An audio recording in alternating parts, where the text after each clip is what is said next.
મહીસાગરના લુણાવાડા ખાતે શિક્ષણ રાજ્યમંત્રી કુબેરભાઈ ડિંડોરે બાબા આંબેડકર ચોકથી રેલી કાઢી હતી તેમજ ભાજપના નેતાઓએ રાહુલ ગાંધીનો વિરોધ કરતા ધરણા કર્યા હતા।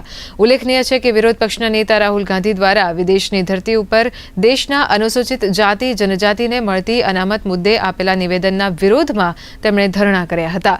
રાહુલ ગાંધીના ગેરવ્યાજબી નિવેદન સંદર્ભમાં મહીસાગર જિલ્લા ભારતીય જનતા પાર્ટી દ્વારા આયોજિત ધરણા કાર્યક્રમમાં ભાજપ સંગઠનના વિવિધ હોદ્દેદારો અને કાર્યકરો મોટી સંખ્યામાં ઉપસ્થિત રહ્યા હતા। દેશમાં હોય જ્યારે અનામતની વાત કરતા હોય છે, પણ જ્યારે વિદેશમાં જાય છે, હમણાં અમેરિકામાં ગયા ત્યારે તેમને એમના ઇન્ટરવ્યુમાં કહ્યું કે આવનારા સમયમાં ભારતમાંથી અમે અનામત ખતમ કરીશું, દૂર કરીશું।